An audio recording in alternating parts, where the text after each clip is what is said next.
Station Master Zarak watched through the crystalline viewport as another merchant vessel smoothly docked with Celestial Nexus Station. The massive trading hub, hovering at the intersection of three major space lanes, was her life's work. For 30 cycles, she had overseen its growth from a modest refueling depot to the crown jewel of neutral commerce in the Outer Rim. Her primary heart swelled with pride as she observed the daily ballet of ships from dozens of species conducting peaceful trade. The secondary one, however, fluttered with unease. The latest reports from the border sectors were troubling. The Kryvax Empire was expanding again. Station Master, her assistant Teal's voice crackled through the neural link. The Merchant Council requests your presence.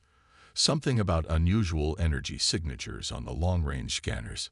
Zarak's facial tendrils twitched. The Kryvax weren't supposed to be this bold, this soon. Tell them I'm on my way. The council chamber was already full when she arrived. Representatives from 12 different species sat around the circular table, their varied physiologies a testament to the station's diversity. Elder Anxith, the Meridian Ambassador, rose on his gravitational generators. Station Master, our deep space arrays have detected a fleet of warships dropping out of hyperspace. Their energy signatures match known Kryvax configurations. Before Zarak could respond, space itself seemed to tear open. Through the chamber's panoramic windows, they watched as 15 sleek, predatory vessels materialized. Their black hulls, adorned with crimson markings, were unmistakable. Kryvax dreadnoughts. By the void, someone whispered. They're not even trying to hide their approach. The main communications array burst to life, projecting the image of a Kryvax war commander. His scaled face filled the room, 4 yellow eyes gleaming with barely contained malice. I am War Commander Vexthor of the glorious Kryvax Empire. Your station now falls under our protection. Disable your shields and prepare for boarding. Resistance will result in unfortunate consequences. Zarak stepped forward, her voice steady despite her racing hearts. War Commander, Celestial Nexus is a neutral trading hub protected by Interstellar Convention. We have no quarrel with the Empire. Conventions. Vexthor laughed, the sound like grinding metal. The Empire makes its own conventions. You have 10 minutes to comply. The transmission cut off. Panic erupted in the council chamber. We can't fight them. What about our people? The Empire will enslave us all. Zarak raised her hands for silence. Teal, initiate emergency protocols. Begin civilian evacuations to the core sectors. Counselors, contact your governments. We need. The first blast hit before she could finish. The station shuddered as Kryvax weapons fire tested their shields. Warning klaxons blared throughout the complex. Shields at 82% and falling. The station's AI reported clinically. Estimate complete failure in 7 minutes at current rate of attack. Zarak rushed to the emergency console, her tendrils flying over the controls. The Kryvax had expected them to surrender, to bow down like so many others. But they had forgotten something crucial about trading posts. They were excellent at sending messages. Teal, give me access to the quantum beacon array. Her assistant's eyes widened. The long-range emergency transmitter. But who would come? The neutral worlds are too far, and the major powers won't risk war with the Empire. There are rumors, Zarak said, programming the coordinates. Stories from the unexplored sectors. Of a species the Empire hasn't encountered, one that might actually be able to stand against them. She activated the quantum beacon, sending a desperate message into the void. This is Celestial Nexus Station broadcasting on all emergency frequencies. We are under unprovoked attack by Kryvax Imperial forces. 40 million civilians at risk. Our shields are failing. To any ships within range, we beg for assistance. We offer everything we have in exchange for salvation. The message shot out across the quantum networks, carrying with it the hopes of every being aboard the station. As the shields continued to buckle under Kryvax fire, Zarak could only pray it would reach someone. Anyone. Who could help? What she didn't know was that her message was already racing toward a small listening post on the edge of what the galaxy's maps labeled as unexplored space. There, a species that had evolved on a world the Kryvax would consider hell itself was about to receive their first introduction to galactic politics. The Kryvax Empire was about to learn why some sections of space were marked unexplored, not because no one had gone there, but because those who had were never seen again. Lieutenant Sarah Chen was halfway through her graveyard shift at Outpost Sentinel when the quantum receiver lit up like a supernova. The outpost, humanity's furthest listening station, sat at the edge of what they called explored space, though they had yet to meet any other spacefaring civilizations. Until now. Admiral Hayes, she called, her fingers flying over the holographic interface. You need to see this. Fleet Admiral Elena Hayes materialized on the command deck within minutes, her dark eyes alert despite the early hour. The quantum message played again, filling the room with alien sounds that the AI smoothly translated into standard English. Hayes listened in silence, her expression hardening with each word. When the message ended, she spoke just one word: analyze. The signal's authentic, Chen reported. Quantum signature indicates it originated from a massive space station approximately 70 light-years from Earth. The attackers, this Kryvax Empire, are using weapons that would classify as Class 3 on our threat scale. And the station's defenses? Minimal. They're a trading post, ma'am. Not designed for combat. Hayes nodded slowly, a predatory smile creeping across her face. Humanity had spent centuries preparing for first contact, building their fleet, hardening their defenses.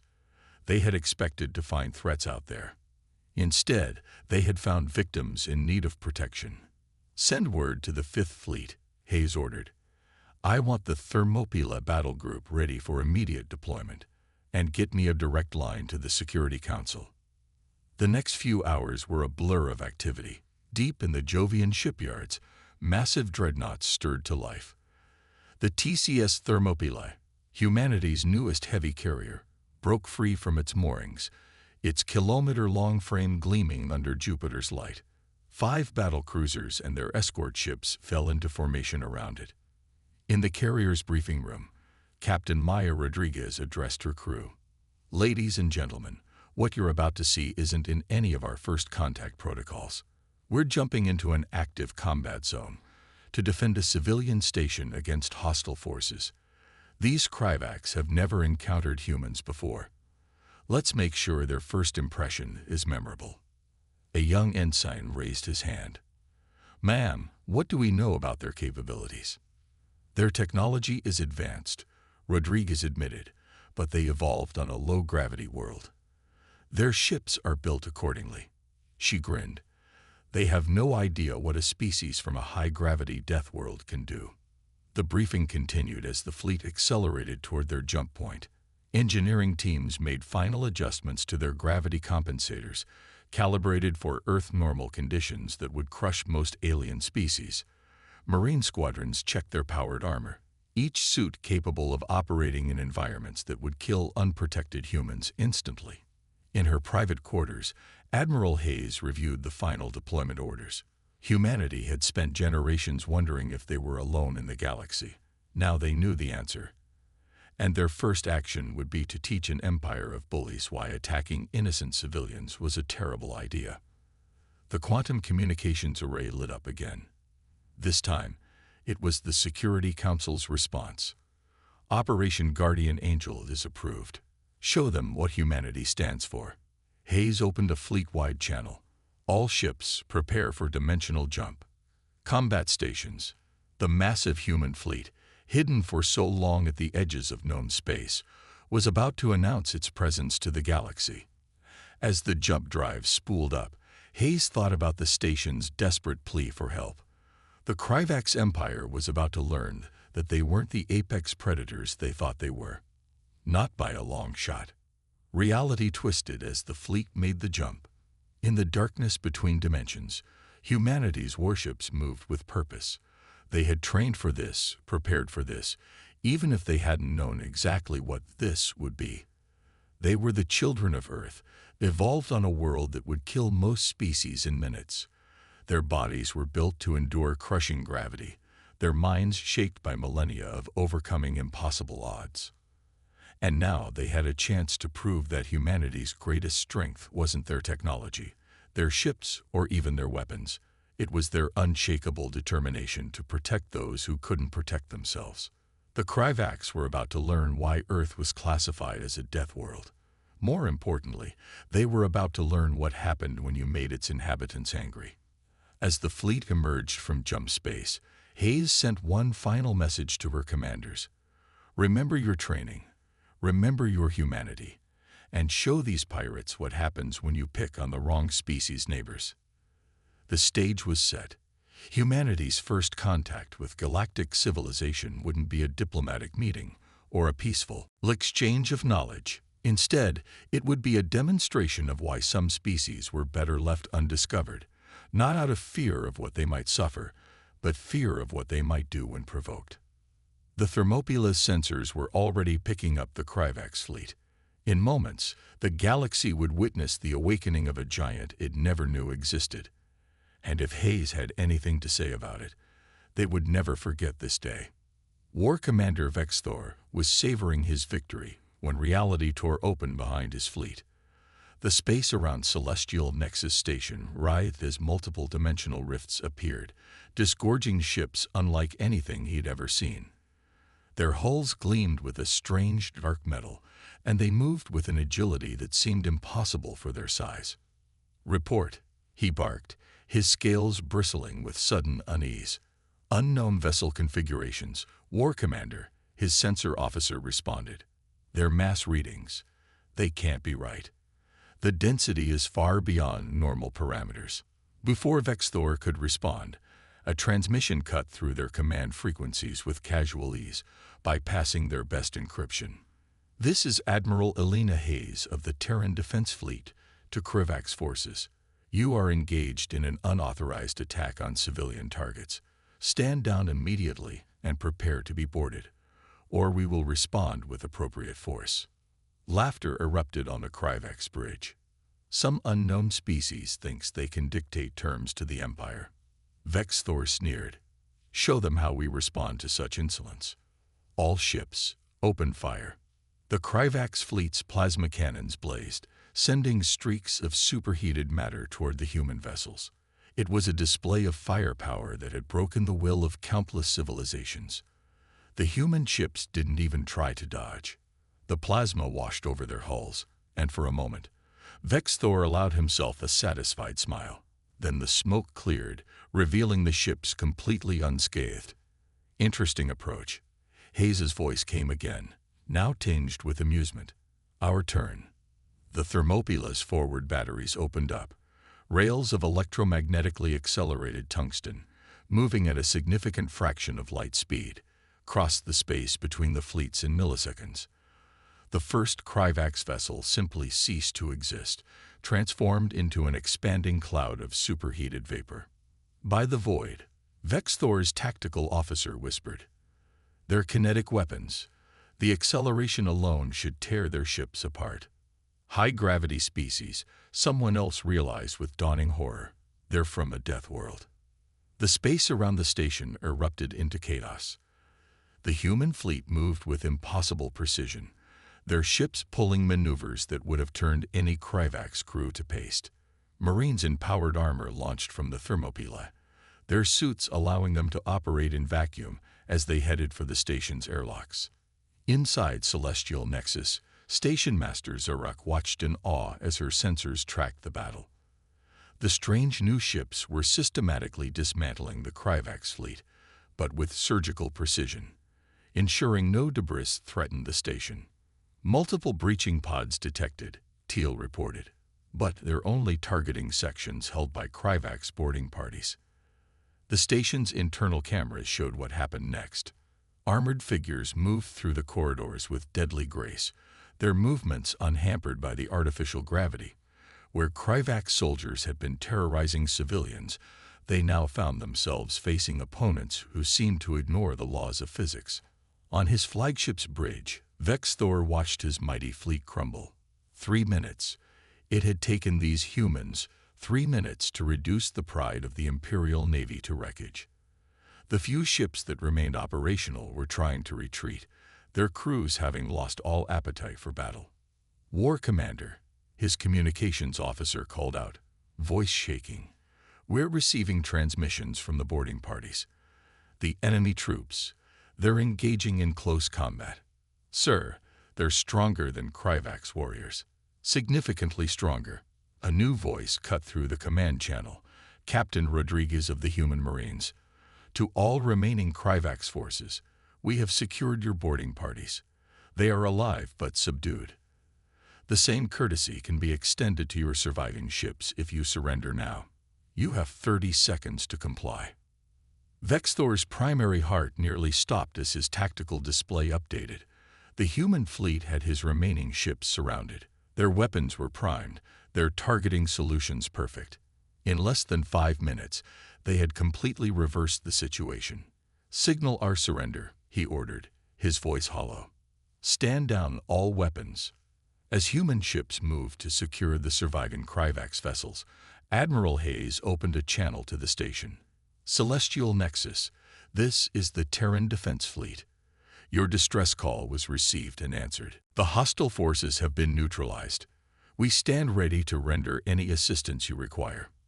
In the council chamber, Zarak and the other leaders stared at their displays in stunned silence. The Kryvak's empire, terror of the Outer Rim, had just been humbled by a species no one had even known existed. "Well," Elder Anxith finally said, his gravitational generators humming softly, "I believe the galaxy just became a much more interesting place." The Meridian ambassador's words would prove prophetic. This battle, short as it was, would send shockwaves through the galactic community. The message was clear. Humanity had arrived, and they had very strong opinions about bullies. News traveled faster than light across the galaxy's quantum communication networks. Within hours of the battle at Celestial Nexus Station, every major civilization had received the footage. The arrival of unknown warships, the one-sided battle, and most importantly, the complete humiliation of the supposedly invincible Kryvak's empire. In the Grand Assembly of the Meridian Confluence, representatives from 100 worlds watched the recordings in stunned silence. They saw human Marines shrugging off weapons fire that should have been lethal, moving with impossible speed and strength through the station's corridors. "Impossible," muttered the Zixis the ambassador, his crystalline form vibrating with disbelief. No species could evolve naturally with such capabilities. "But they did," Elder Anxith responded, having returned from Celestial Nexus to deliver his first-hand account. "I've spoken with their Admiral Hayes.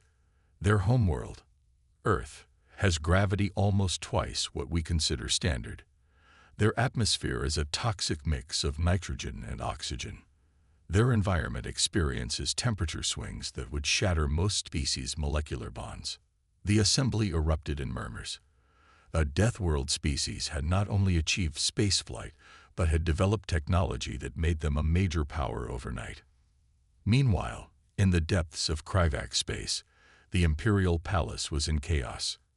Emperor Vexnar, supreme ruler of 1,000 systems, watched the battle footage for the 20th time, his scales pale with fury. "How?" he demanded of his assembled advisors. "How did we not know about them?"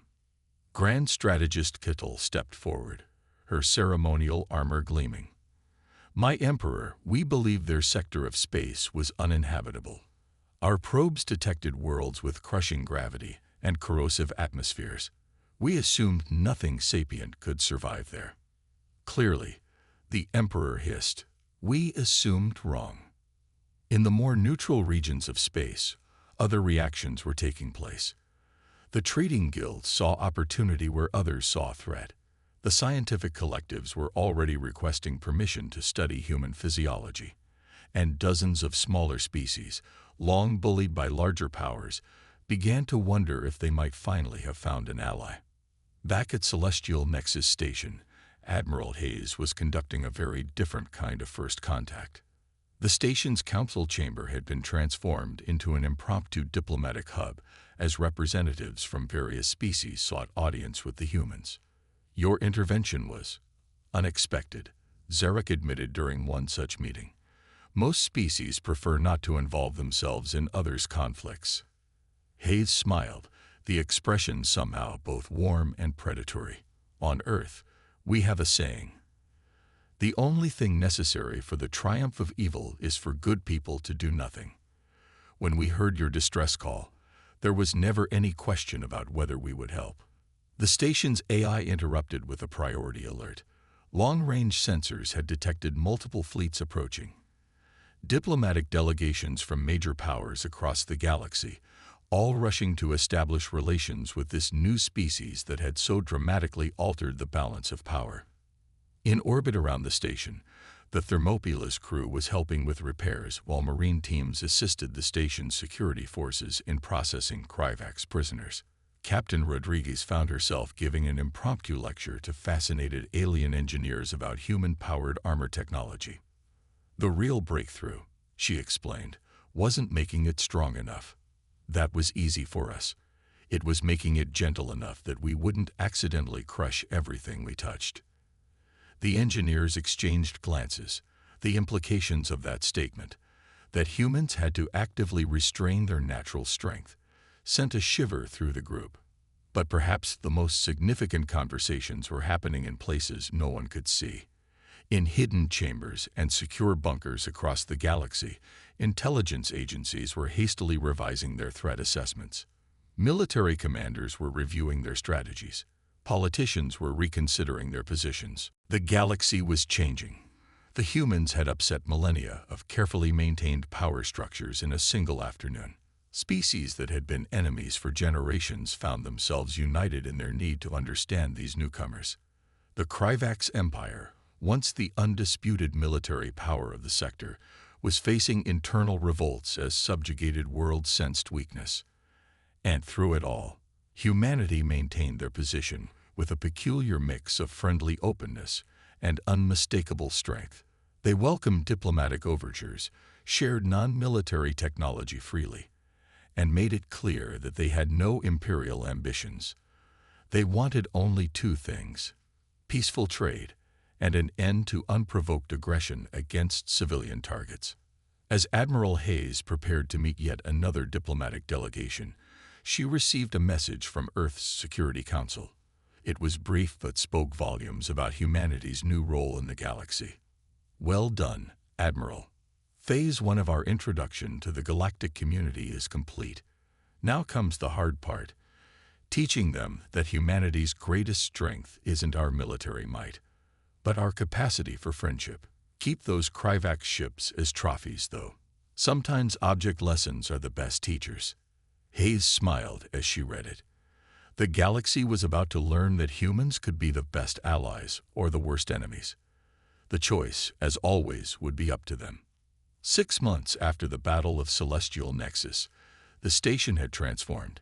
What was once simply a trading hub had become the unofficial capital of human diplomatic relations. The newly constructed human embassy dominated one of the station's primary rings, its architecture a stunning blend of Earth aesthetics and alien engineering. Admiral Hayes stood at the embassy's observation deck, watching ships from dozens of species moving through the busy space lanes. Next to her, Station Master Zorak's tendrils waved gently in satisfaction. "Sometimes I still can't believe how much has changed," Zorak said. "A year ago, we lived in fear of the next Kryvax raid. Now," she gestured at a massive human destroyer escorting a convoy of merchant vessels. "Now the raiders think twice." Hayes finished. Amazing what a little deterrence can accomplish. The Kryvax Empire had undergone dramatic changes. After their defeat, internal pressures had forced Emperor Vexnar to accept significant reforms. The empire still existed, but its days of unopposed expansion were over. They had learned, painfully, that there were bigger predators in the galaxy. More importantly, they had learned that those predators had rules. "The latest trade reports are in," Zorak continued. "Commerce along the former imperial border has increased by 300%. It seems when people don't have to worry about being raided, they're more willing to do business. Hayes nodded, her attention drawn to a new arrival. The ship was clearly of Kryvak's design, but it bore the markings of their new diplomatic corps. Another change that would have been unthinkable 6 months ago. Ambassador K'tal has arrived for the council meeting, Hayes noted. The former grand strategist had proven surprisingly adaptable to the Empire's new reality. Speaking of which, they made their way to the station's Grand Council chamber, now expanded to accommodate representatives from 40 different species. The chamber had become the heart of what the media was calling the Pax Humana, though Hayes herself disliked the term. As they entered, Hayes recognized faces both familiar and alien. Captain Rodriguez, now commander of the Celestial Nexus Defense Fleet. Elder Enxith, whose first-hand account of the battle had made him a celebrity among his people. Even a delegation from the notoriously isolationist Zexes the Collective had come to participate. The galaxy is changing, Ambassador K'tal observed as Hayes took her seat. The Kryvak's diplomat's scales had a healthier sheen these days. My people are still adapting to the idea of solving problems without plasma cannons. Change isn't always comfortable, Hayes agreed, but it's better than the alternative. The council session began with its usual efficiency. Trade agreements were reviewed, diplomatic ties strengthened, and defense arrangements coordinated. But the main topic was the proposal that had brought them all together, the formation of the Galactic Defense Initiative. The concept is simple, Hayes explained to the assembled representatives. A joint fleet, composed of ships and crews from all member nations, dedicated to protecting civilian shipping and responding to distress calls. Humanity will provide training and technical assistance, but we won't dominate the command structure. Essentially, K'tal added, with what might have been irony, teaching the galaxy to protect itself rather than relying on humans to solve every problem. The proposal passed unanimously. Even the Kryvak's Empire, perhaps especially the Empire, understood the value of being on the right side of history. Later, as the various diplomats mingled at the reception, Hayes received a priority message from Earth. The Security Council had unanimously approved the next phase of human expansion, the establishment of joint research facilities, cultural exchange programs, and trade schools across known space. You know, Rodriguez said, joining her at the viewport, when we first picked up that distress call, I never imagined it would lead to all this. Hayes watched as ships from former enemy nations practiced joint maneuvers, their crews learning to work together under human instruction. Sometimes the universe has a way of pushing species to evolve. The Kryvaks needed to learn they weren't the biggest fish in the sea. The smaller nations needed to learn they could stand up for themselves. And maybe we needed to learn that being strong doesn't always mean having to fight. In the distance, a new ship emerged from Dimensional Jump. It was the first vessel of its kind. Designed by humans, built by Kryvak's engineers, crewed by members of a dozen different species. Its name, written in multiple languages across its hull, seemed to capture the spirit of this new era. Unity. Humanity's greatest export, Hayes mused, wasn't our technology, or our military might, or even our high-gravity adaptations. It was hope. Hope that the galaxy could be better than it was. Hope that strength could be used to protect rather than dominate. The Unity moved gracefully into formation with its escort fleet. Among its crew were children of 100 worlds, including some that had been bitter enemies just months before. They had come together not in fear of humanity's power, but inspired by humanity's example. And somewhere, in the dark between the stars, other species watched and waited. Some with fear, some with hope, some with curiosity. But they all knew one thing for certain. The galaxy would never be the same. Humanity had awakened, and they had chosen not to conquer, but to protect. Not to dominate, but to unite. It wasn't perfect. There would always be challenges, always be those who preferred the old ways. But for the first time in galactic history, the future seemed brighter than the past. And it had all started with a single distress call. answered by a species that couldn't ignore a cry for help. As Hayes looked out at the bustling station and the diverse fleet beyond, she smiled. The galaxy had needed guardians. Instead, it had found something better, teachers who could show them how to be guardians themselves.